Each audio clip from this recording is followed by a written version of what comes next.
Yeah, I definitely didn't mind putting it off because of the spam attack, and I don't want to like interview you when the whole back end's kind of clogged up. So I'm glad that I'm glad they were able to push out a fix pretty quickly, and we can start talking about it. Yeah, it was definitely a rough time with the spam attack, but part of why I had such difficulty is because I'm kind of a noob at coding and I'm sort of learning as I go. So I had some functionality on my side with receive work for Nano that I didn't have set up correctly. And once I got that set up correctly, it was working a lot better. But I just got caught up in a lot of business development stuff. So I appreciate you letting me push it off a bit more. Yeah, of course. So wait a minute, do you have a main dev then? I'm the main dev right now. I had a guy in the beginning who was the main dev for a while. He built out our entire backend, and then I sort of took over from him as he stepped down to an advisory role.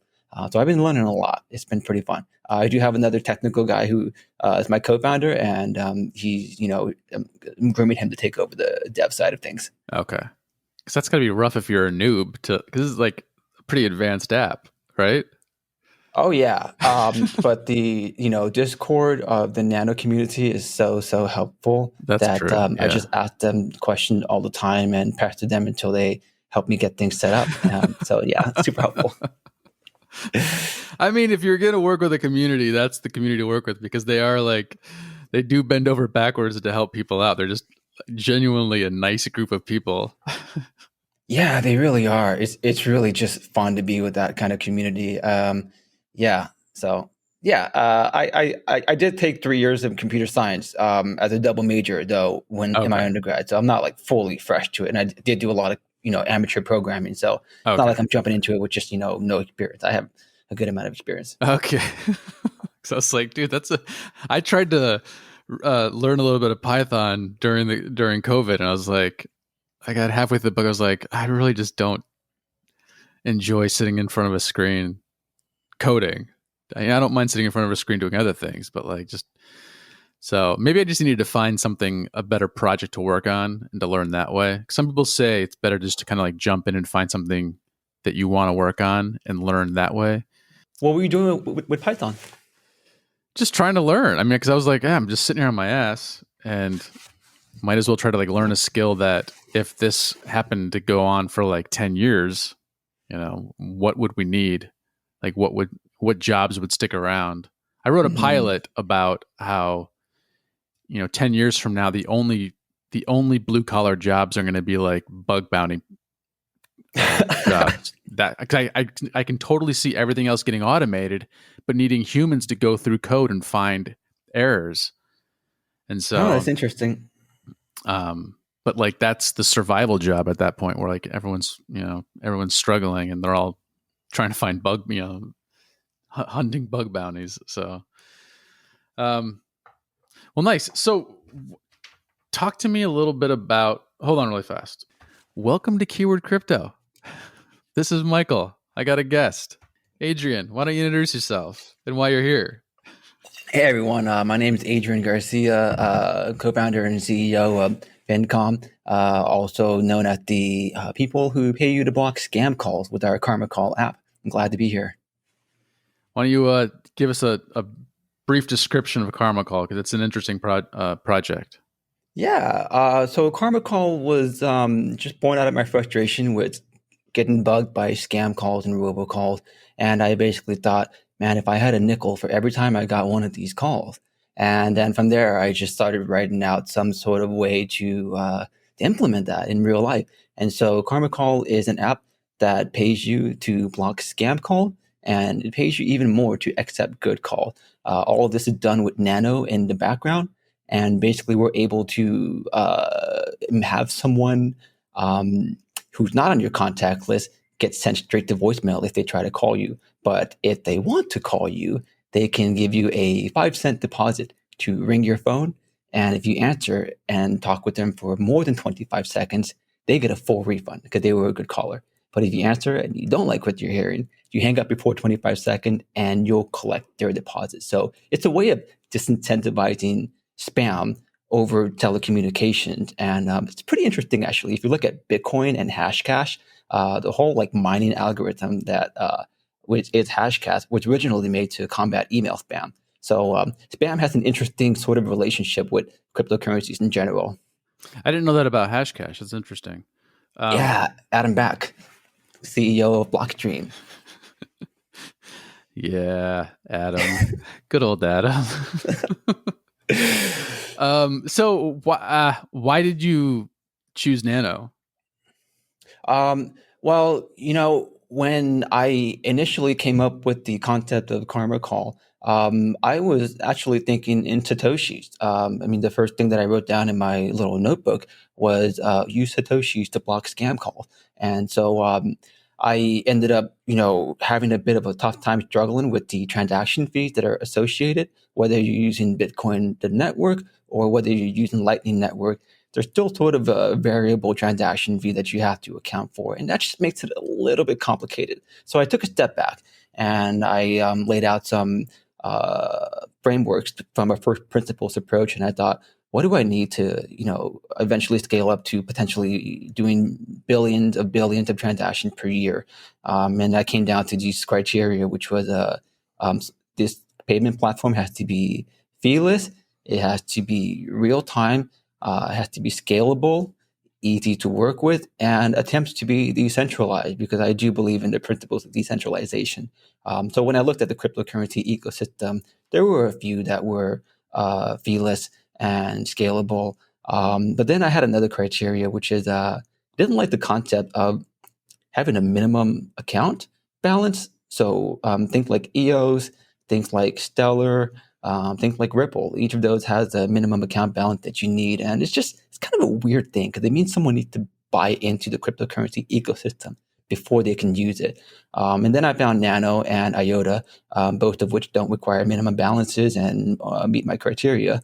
And I was like, yeah, this is awesome. I can use both of these. And to let someone try out the power of cryptocurrency without actually buying into it, which was super important to me. And then I ended up going with Nano because at the time, mid 2018 to 2019, IOTA was kind of a pain to deal with. Yeah. You have to reconfirm your transaction multiple times. I think I've heard it's a little better now, but I've just sort of gotten used to Nano at this point, and so that's the story of how that happened. So did you know about Nano beforehand, or was it really, literally just searching all these criterias and that's what popped up? I did know about Nano beforehand, but before I got really into software development, I was in the cryptocurrency space as an avid enthusiast of what it could do for the world, and I wasn't really thinking about using it in software. I did have an idea that that's the space I wanted to be in, but yeah, I did know about Nano beforehand. Nice. Can we go back to, you said Lightning Network has some kind of fee involved, and I've always heard that Lightning Network doesn't have fees. Um, Um, yeah, so I spoke with a good friend of mine. I won't name drop him here, but he's a local guy who's really into Bitcoin, and he introduced me to someone else who is a pretty I guess big figure in the Lightning Network space. He actually spoke at the Miami Beach conference this past weekend, and I spoke with them again just to be sure because it's been this was just like a month ago, a okay. month and a half ago. And yeah, they reconfirmed to me that there are small fees associated with using Lightning Network. Typically, around 3 satoshis is the minimum that you end up going towards. And if you try to go any lower than that in the amount that you're sending, so if you send 1 satoshi, you're still going to have to pay about 3 satoshis or so. I've heard that you can go down to millisats, but that seems to be a little weird. And then you have Strike, and Strike has this amazing way of onboarding people with fiat and using Lightning Network in the background. And I think what they're doing is eating the Lightning Network fees themselves because they have like $19 million of venture funding, so they can do that. But yeah, no, there are fees associated with Lightning Network. Okay. Oh, so okay. So Strike, you think are eating the fees? I think so. Either that or they're moving money around on an internal ledger and only using Lightning or Bitcoin at the very last mile, which is what I would do if I were at their scale. It just makes sense. Okay, that just seems weird to me because they keep on saying free, but then like, what happens when that $19 million runs out? Well, it's the same thing that happened with Uber, right? So, I mean, a lot of Uber lists, we were all riding around in ride shares, basically a venture funded ride share. So they were really, really cheap. And now they're getting, more and more expensive. It's about 40% more expensive to take a ride share now than it was, 3 to 4 years ago. So it's just a strategy, you land and expand. You bring in the consumer with, free to small amounts of fees. And then as they get used to your ecosystem, you start to bring up the fees a little bit more and let them eat that themselves. So it's common strategy. I It's know, pretty but good. I'm not a big fan of that just because I don't. I like my thing is like if I join something and I'm told this is what like the cost structure, this is what I'm gonna be paying. Like I just emotionally kind of invest in that and mentally prepared to pay that forever and start like planning that into my budget. But then if all of a sudden they're like, oh, by the way, you need to pay 30% more now. I'm like, what the like? I've built my whole life around cheap Ubers. Like, I know people who sold their cars and did this and that because Ubers were so cheap, and then now all of a sudden they're like, holy shit, I can't afford to like go anywhere because it's so expensive now. These Ubers are so expensive. They're the same price as taxis, and my response is always like, well, that's the true cost. Like the reason why Agreed. Americans have such cheap gas is because it's completely subsidized. If you go to Europe, then you realize the true cost of gasoline because they're paying like like $1 a liter, which is like $4 a gallon almost on average. That's just their normal. And so when we were paying like 250, they're paying 4. And so like there's like the real and we're going we jump into the whole thing of like um minimum wage employees at like McDonald's or something like that. They're like, oh, we had to give them a raise, so we have to like raise your prices. And the CEO took 100% raise increase last year at Chipotle or something like that. But like, there's the real costs of food and all this stuff, and I think Americans are a little like unaware of what those costs are. Um, so We're spoiled. I like that you went with something that you don't need to do that with. That long story coming back to your app. So you're I mean, feasibly, you're never going to have to, there's never going to be a cost to use your app, correct?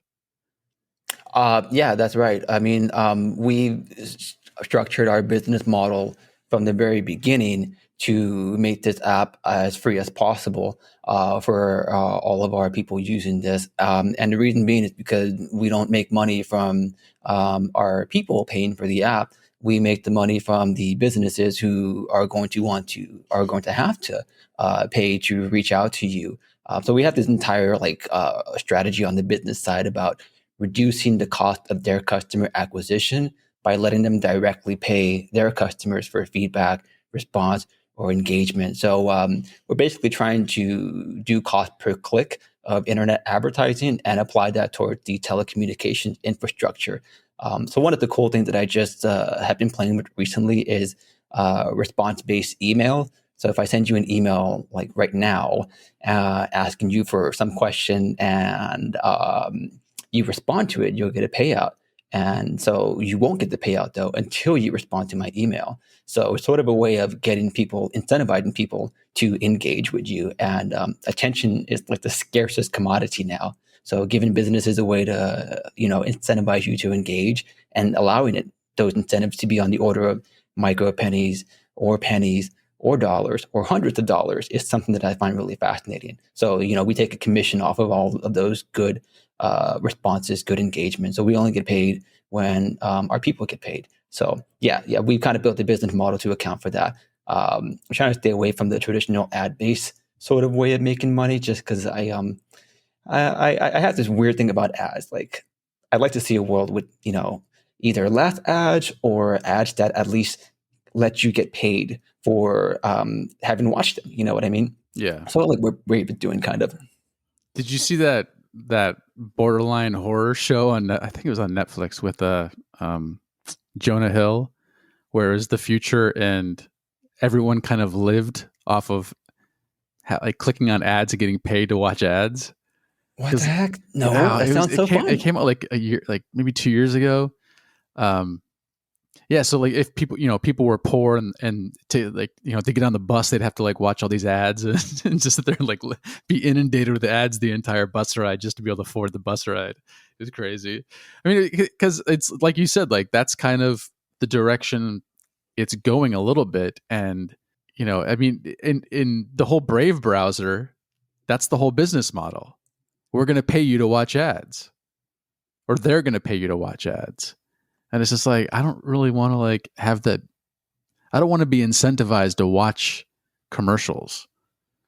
And so, yeah, I'm kind of with you on that. Like that's like a scary dystopian future.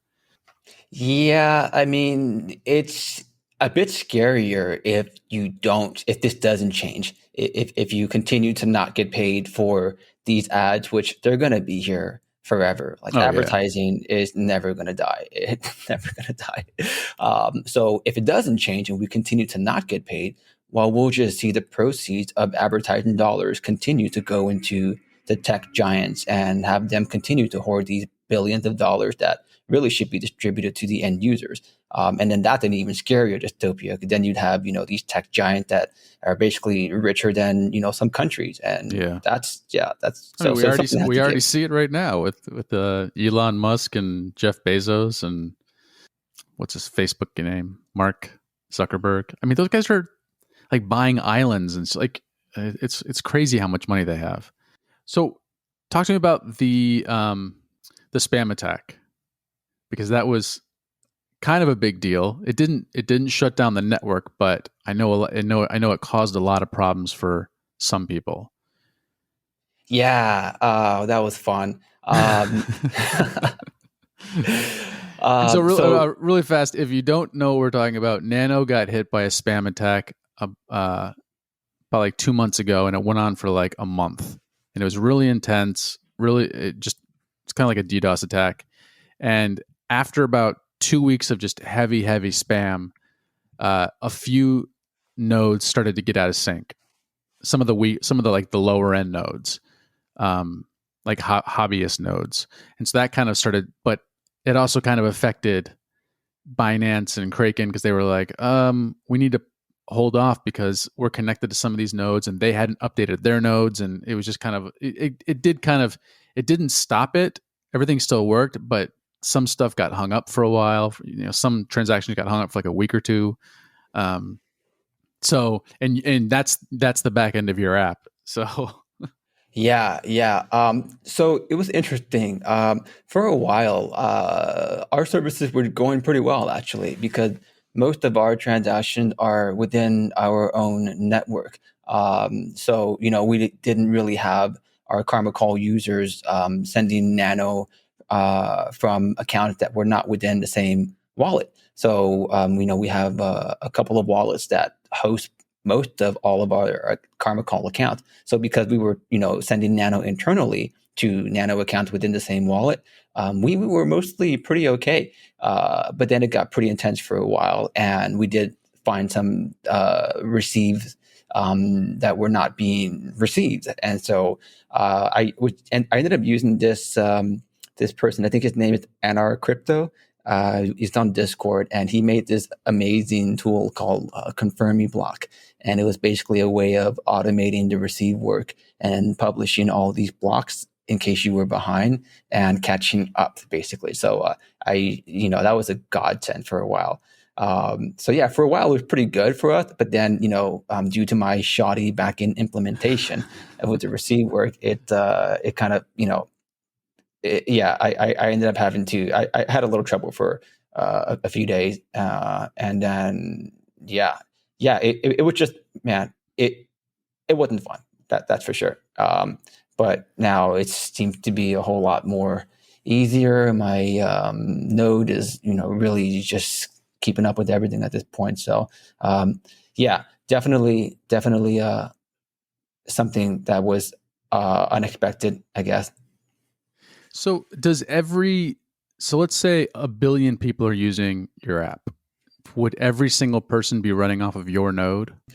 For now in this early stage, my goal is to really have this be where each person has their own private key and, have it be non-custodial.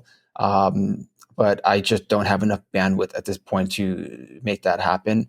And then that brings in a little bit of complexity as well. But in the next couple years, if there were a billion people on, that would be amazing.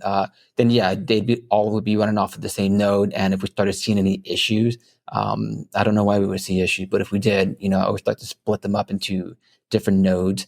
But yeah, that's how it would go. And so can one node handle all that technically? I I I don't see why not, but I think those kinds of questions may go a little bit over my head, to be honest with you. Yeah. Yeah, That's like a Colin question right there, or a Patrick Luberis question. probably. But yeah, I don't think it'd be an issue really. But in theory, it probably wouldn't be an issue. In practice, I don't really know. It's never really been done. I mean, I guess it would seem to kind of make sense to maybe like have one America's node and one European node or something like that, just to break things up that way. But I guess with Nano, it doesn't really matter because it can travel around the world in like less than a second. And so I guess distance doesn't really make that much of a difference. When you were building the app, how much of it were you actually pulling from your degree, and how much was kind of just like learning on the fly? Um, well, our Android app was built in Java. It really should have been built in Kotlin. That's the new standard. But it was built in Java. And that was actually the first language that I learned. And it's actually one of my favorite languages. So it was pretty easy for me to just dive right back into it and get used to the syntax. And so I would say about 40, no, more like 30% of it came from my previous education, and about 60-70% of it came from learning new things on the fly. There's so much that has improved in the ecosystem. When I started coding, it was like 2012. I was using Eclipse as an IDE, and it's basically like typing into a text browser, which is horrible. But now you have things like IntelliJ, which it's basically having an AI autocomplete like 80% of the code for you, which is amazing. Yeah. And then I learned all about Spring Boot, which is a microservices framework for Java. And my gosh, it's amazing what you can do with things like Spring Boot. So that I had to learn a lot about that sort of ecosystem. So I would say about 60-70% of it was learning things on the fly. And that's how I continue to approach it. I don't really study that much code. I just sort of find things that I need to do, or think features that need to be, implemented, and I learn how to implement those features. So like, yeah, when we are talking earlier about you and Python, I was thinking, man, you need to find a really cool project that you really want to get done, and then Yeah. you'd have a blast with Python. I mean, I have the crash course Python book, and that's kind of the mindset is, there's a whole project that you work on in the book, but I haven't gotten to that point yet, and I just kind of lost interest. And some other stuff came up, but like, it seems like that's, if you have a basic background, that's such a great way of doing it, like the way you're doing it. It's just like you're working on something, you need to fix something, but you have enough technical know-how to know where to look to fix it. And I think that's just the kind of point that people need to get to if they want to code, is just that, the basic understanding. It's kind of like with crypto. It's just like when someone asks me a crypto question, I know where to go now. But for the first year and a half, I didn't know. I was like, Reddit, like it would take me forever to answer questions for people. But now, just being in the space for so long and understanding the buzzwords and this and that, and like just the lingo, I can pretty much figure something out relatively quickly. So yeah, I mean, it's nice. It's exciting that you're doing it that way, just because it feels like anybody can do that, and anybody can try to build an app and Yeah, incorporate their favorite cryptocurrency. yeah, absolutely you can. But it's not easy by any means at all. It's Yeah. really, really, really, really hard. And you have to really want to do this thing. And I would advise, if you're going to do that kind of thing, think hard about, who the end audience is, about the business side of things, because, life is short. You want to be able to make things that can give you a return of investment on your time. So yeah, anyone can do it, but it's not easy. You have to really want it.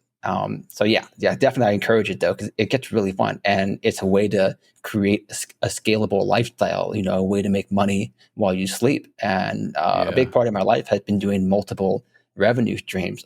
Even when I was doing my PhD, I had about 3 or 4 different revenue streams from a variety of lifestyle ventures that I was doing. Which, by the way, is kind of how I learned how to do social engineering and looking for loopholes in the systems, which is how I got to where I am now. So yeah, fun stuff. So what's social engineering? Yeah, so it's sort of when you let people fill in the context of an interaction for themselves. And I'll give you an example here. I used to do what's known as manufactured spending, credit card churning. Those are 2 different terms. So from like 2013 to 2015 or so, I opened and closed about 60 to 70 different credit card accounts. And I did that to get the bonuses. You know how with the credit card, like you can spend. Yeah, okay. So I didn't spend that much money back then because I was, in grad school when I was a poor student eating ramen and whatnot, right? So I figured out that you can go to grocery stores, gas stations, and drugstores and buy thousands of dollars of gift cards. So if you buy a $500 gift card, it costs like $6. So it's about 1%.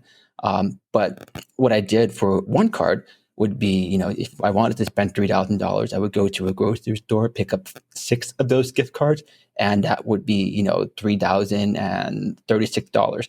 And then I would get each of those gift cards and convert them into money orders because each of those gift cards has a PIN because they're debit cards. And this was all brand new. Grocery stores and drugstores didn't really know you could have PIN numbers with gift cards. But I converted them to money orders, and then I used the money orders to pay off the original credit card debt. So I spent $3,000 without spending $3,000, and so I did that to the tune of of hundreds of thousands of dollars. Like I would walk into a grocery store and buy $30,000 worth of gift cards in one go. And so you have to learn social engineering when you're doing that because the cashiers look at you funny. They ask you weird questions. And so the cashier would ask me like, oh, what are you buying all these gift cards for? Is it for a wedding? And I was like, yep, it's for a wedding. Like, they just fill in the details on their own and you just sort of go along with it. But the hardest thing to do was when you were cashing out $30,000 worth of gift cards into money orders and you're swiping cards for like half an hour at the register. And so, cashier gets suspicious and they can cut you off. And so you have to just play along with them. So you just say as little as you need to say and you sort of act like you belong and let people fill in the blanks on their own. So yeah, that's sort of how I made a huge chunk of change. But, I also got banned from Amex. I got banned from Chase, and Citi still loves me. But and it was fantastic. It was super fun. And that's actually how I got scammed for the first time. I lost $20,000 because someone guessed the sequential gift card numbers. I don't know if you know this, but if you go to any store and you look at the Visa gift card rack or the MasterCard gift card rack, you pull one of them, then you're going to have the first 12 numbers for all of the other cards on that rack. And so it's super easy for someone to guess the last 4 and then, go and just keep checking those last 4 until they pull a number. And there's actually a huge fraud ring here in Southern California that does that. So I lost $20,000 and I got it back eventually. Took about 3 months of fighting with the banks. But that was my first, run in with scams. And that's kind of what led me towards, the phone scam thing, because we lose so much money to the phone scam for older folks going to stores from fraudsters. They always convince them to buy Google Play cards, Visa gift cards, Target cards. And so like, it's funny. I can draw a line from where I first started, 10 years ago to where I am now. It all has a connecting thread. So kind of went off on a tangent there, but that's more or less social engineering. No, it's great. I mean, it's everything leads back to, it comes full circle. I mean, like that. I've heard the story in a different interview of you telling, talking about the scam calls and older people especially getting scammed, and that it's just an interesting story. So, are you actually trying to completely stop spam spam calls, or not spam calls, but like scam calls? Or are you just trying to just put a speed bump to get them to slow down a little bit? You're never really going to stop them. They're just too good at what they do. But you can certainly make it a whole lot more expensive for them to continue to operate. So, I mean, I would love to put a complete stop to it. But truth be told, even if I succeed and everyone uses KarmaCall, there's still going to be some scammers who will even pay you to listen to them and convince you that, hey, you really should go to the store and buy me a $500 gift card, even though I'm paying you $20 for this conversation. Yeah. So it's going to continue. There's no stopping it, but you can certainly reduce the volume of it that's happening. Nice. Yeah, I mean, I guess that's kind of like with cigarettes is they're like, hey, you can still smoke them, but we're going to charge you 17 times more now. And I know a lot of people are like, I just can't afford to smoke anymore, and they slowly stop smoking. And so, I mean, I guess it did kind of work a little bit. Wow. That's actually a really cool analogy. So yeah, same thing for the scammer. Some of them just won't be able to continue to scam anymore. So yeah. I mean, because cool. Like you said, it's like you can try your best, but you can't actually stop any from doing something. You can just try to like disincentivize them. We were talking about something earlier, and it made me think of Pavlovian dogs, and like humans are dogs in essence. Like we will keep doing something until as long as we keep getting incentivized to do it. And the way to stop us is just stop giving that incentive, and people are just going to eventually stop doing it. I mean, it's just, and it seems like hopefully if you could do that with KarmaCall, it's just like where the incentive just like the incentive just is so far removed now. You have to work so much harder to get it that maybe they will stop and just try something else and move on to a different scam that, doesn't target old people. But I just don't see that happening. Greedy people are greedy and they're going to target. But I love the idea of just like, speed bumps, just get him to stop. Or like another analogy I was thinking about when we were before we talked was I'm not sure how old you are, but when I was younger, clubs on cars were a big thing. You put it on the steering wheel. Oh, the little red club. Yeah. I remember those. And, within a year, it became painfully obvious that it was super easy to, either break them using like, cold spray or whatever, and then just and then break the lock, or just saw through the steering wheel and it would just slide right off. But people realized that just having it on the car was a visual disincentive for car thieves, and they would just move on to a different car that didn't have it, just because that seeing that on there, they knew it was going to take them an extra 30 seconds. And in that extra 30 seconds, somebody could see them and they could go to jail. So they would just move on to one that didn't have that on their car. And so it almost seems like this is one of those things where it's just like, if somebody really, really wants your car, even though you got a club on it, they'll steal it. But just maybe that little disincentive is all you need just to like protect yourself from the next one, and they'll just move on to another person who doesn't have that. And so, I mean, I asked you earlier before this interview if you were trying to completely stop it, and that's what started making me think of all these different analogies. And I just like the idea of like, you can't ever stop something, but how can we just kind of slow it down a little bit?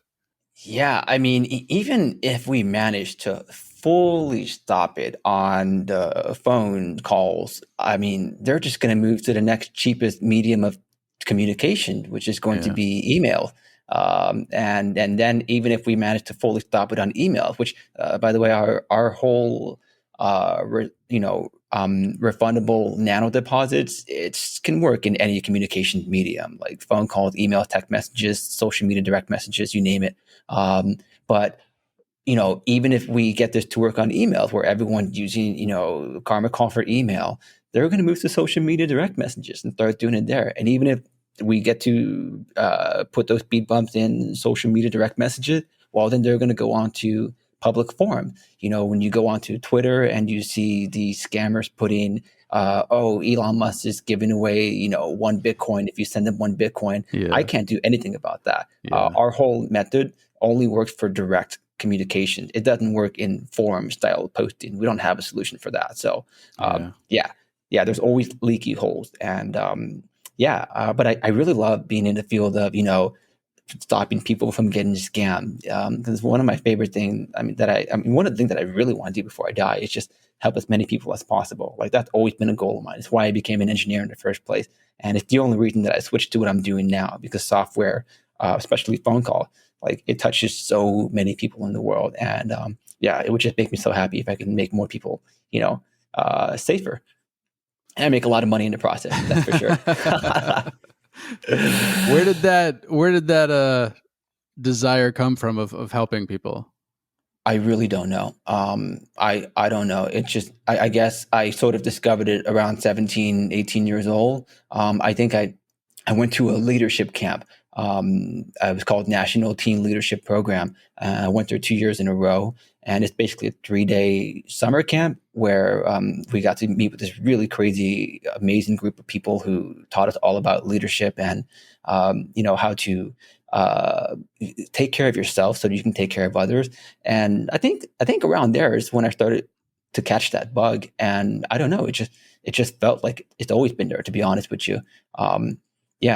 It's hard to explain, but I don't know. It's just been there. Nice. I mean, it's an admirable quality that I wish more people had. It's kind of what I do on Twitter. I just kind of poke bears and like try to get people to be honest or shed light on stuff, just because I don't want people to get scammed. Like that. I mean, when JJ was on, when we started this, that was kind of the whole premise of the podcast, was just to kind of protect people from getting scammed.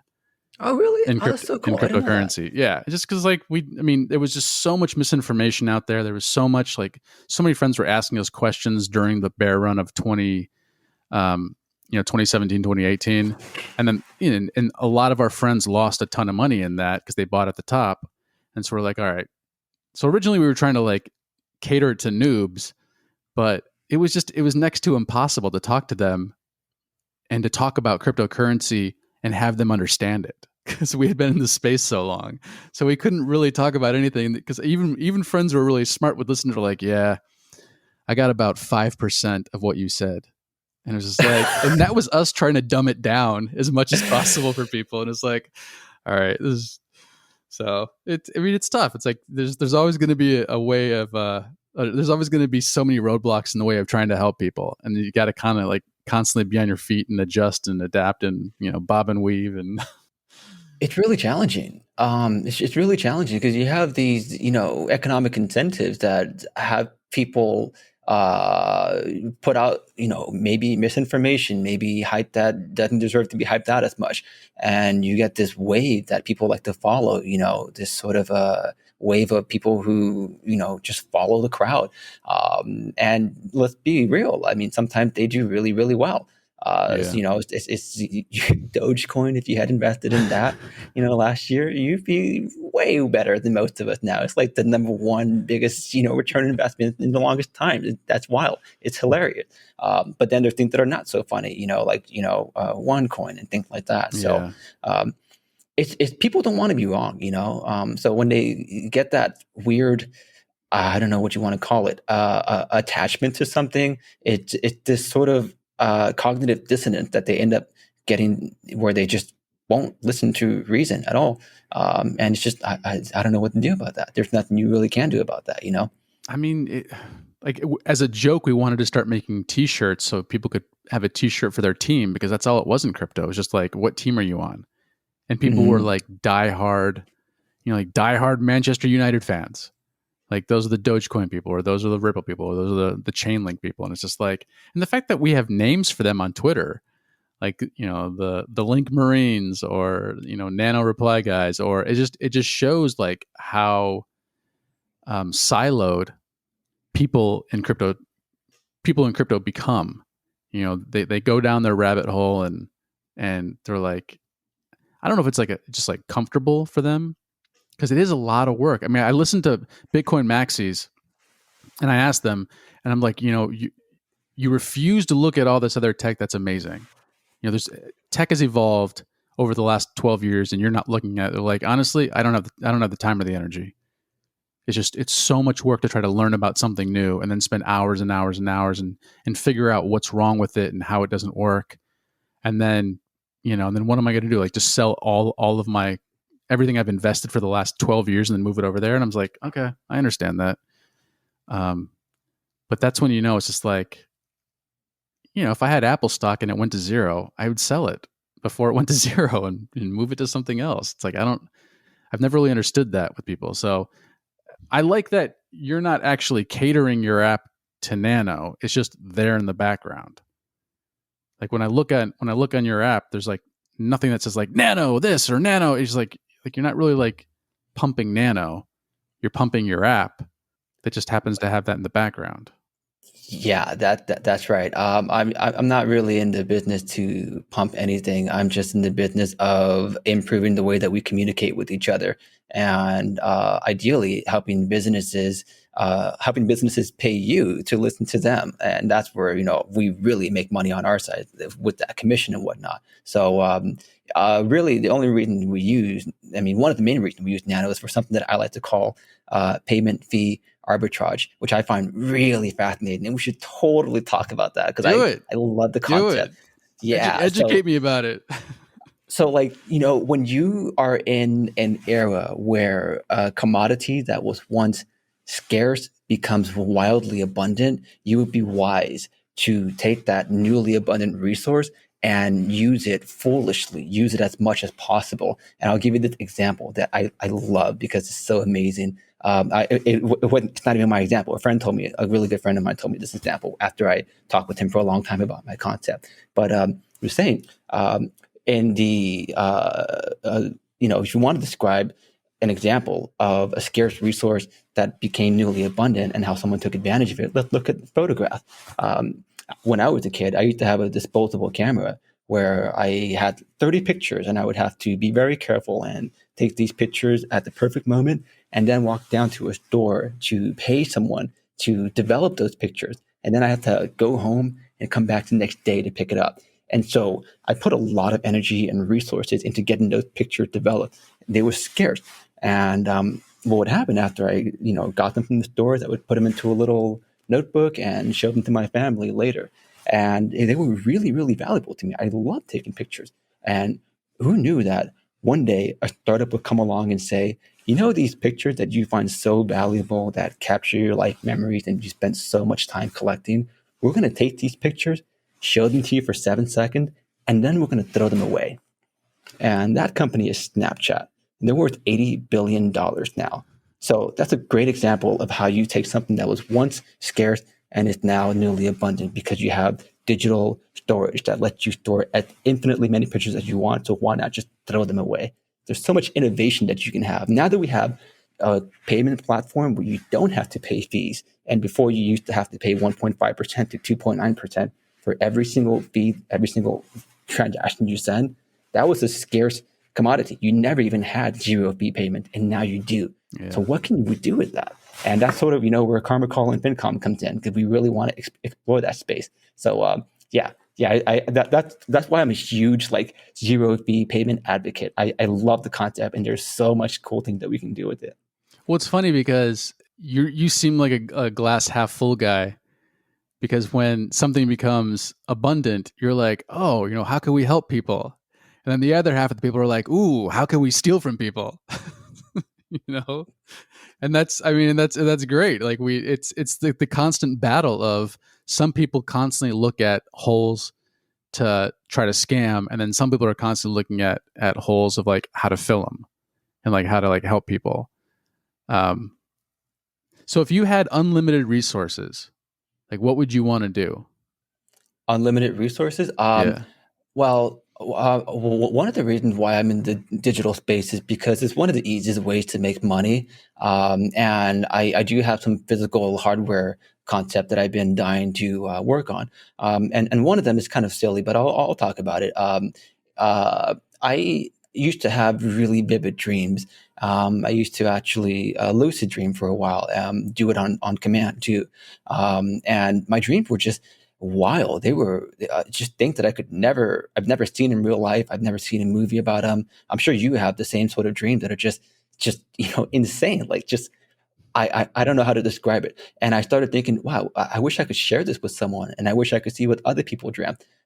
So I had this concept where I'd love to be able to close my eyes imagine some vivid, bright scene that you could never replicate on a computer or in real life, and then just have it pop up on a computer screen.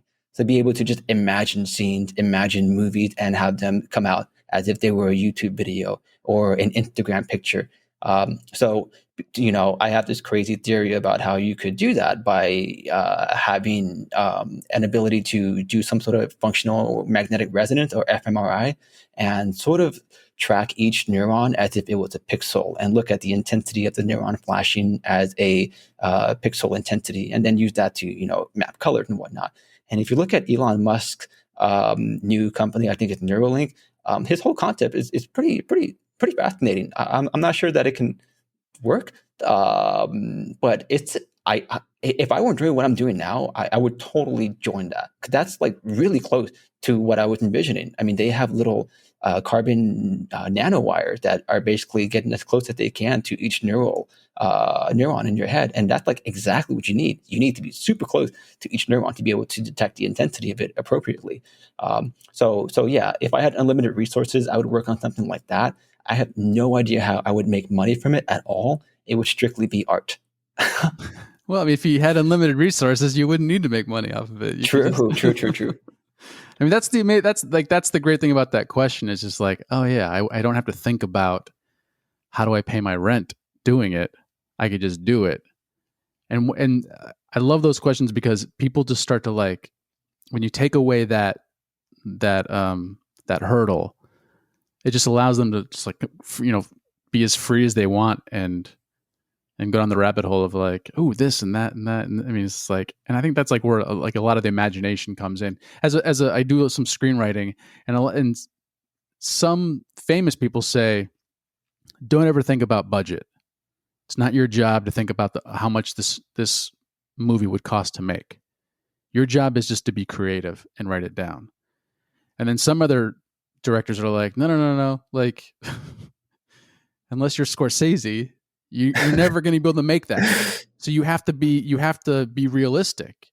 Like, if you're a poor bartender working in LA, you need to write a script that's only going to cost like $5,000 to $10,000 to make, like 2 locations, 3 actors, shoot it in a weekend or a week, And so it's like, it's that constant like push and pull of like, as a creative, and you're a creative too. I mean, you're creating all these things, you're imagining all these things, you're doing all these things. So it's like, you're an artist, you're like a digital artist. So it's weird, like when like what happens when we get to take off the blinders, or like take off the weight constraints of like what we could imagine.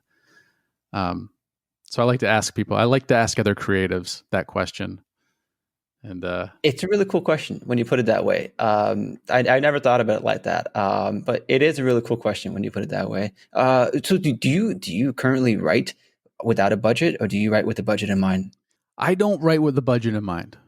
Every once in a while, if something comes up, I'll be like, oh, could I change it to that? Yes. So I could go back and I could rewrite it if I needed to, but I don't, like, when I'm in the process of imagining the characters and the locations and this and that, I try not to, I just don't think about it. That it sounds like the best way to write.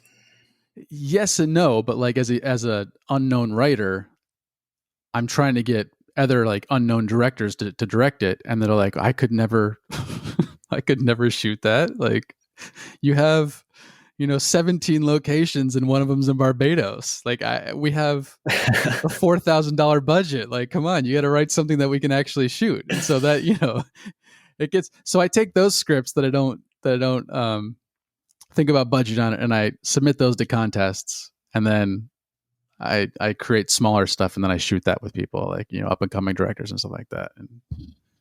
Have you published any books yet?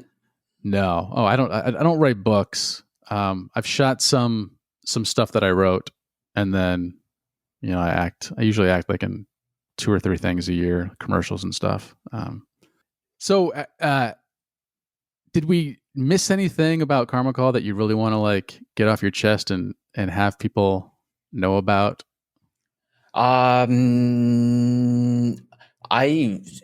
could talk for ages about KarmaCall, to be honest with you, but I don't think we've missed too much about it. I mean, there's like a whole lot of material that I could really talk about, but No, I mean, the basics is there. KarmaCall. One thing that I definitely want to get off my chest is that we're not just focused on KarmaCall, to block phone spam calls. Like that's not at all like the only thing that we do. Like I'm really excited about Fincom and our mission to reduce cost of customer acquisition for businesses. I think it's just insanely exciting to be able to give businesses a way to contact people and pay them to respond.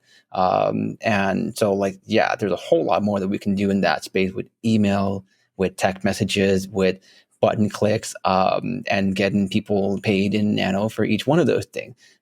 So yeah, I'm super excited about that, but I haven't been talking too much about the FinCom thing because we've been working in the background a little bit on that. I like to quote my favorite poets by the name Wayne, who said, "Real G moving silent like lasagna." That's exactly how I feel. Nice.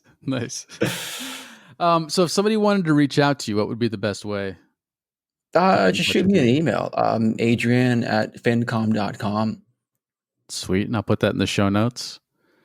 Absolutely. And you're only Android right now, right?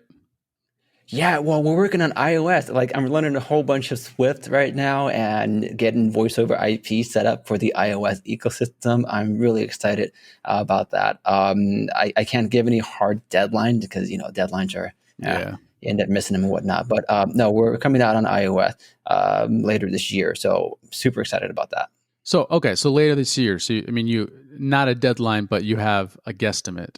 I mean, if we were to go, bonkers on this development, it would be summer of this year.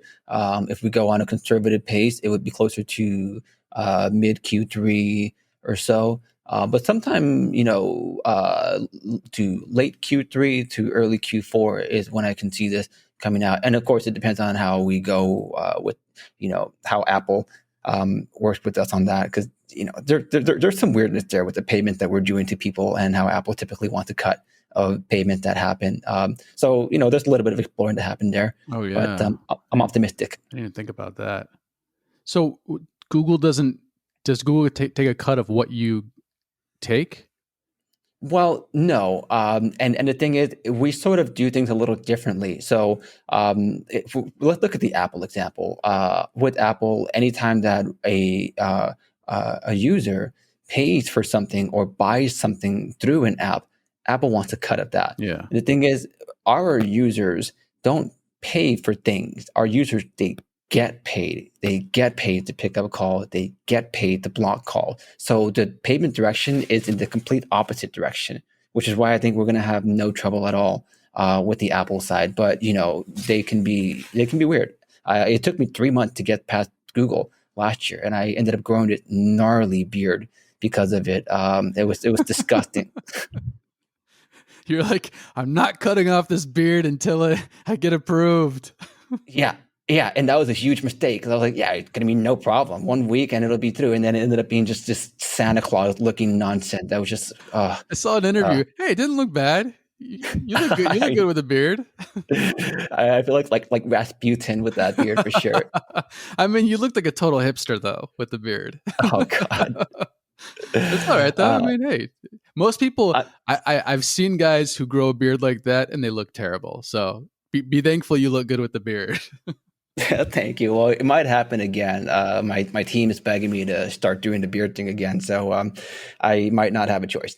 I mean, just for the Silicon Valley like mystique, it's just that thing right now that if you can grow a beard and look good, it kind of works. I mean, so are you, like, when you said you just hired, like before I hit record, you said you just hired somebody. So are you getting like VC money? Are you getting like how does that work? So we're currently bootstrapped right now. I've been funding the company out of my own pocket for the last couple of years or so. No VC money at this point. I mean, we do have an equity crowdfund that we were going pretty gangbusters on it for a bit, and lately over the past month we've settled down on the marketing for that.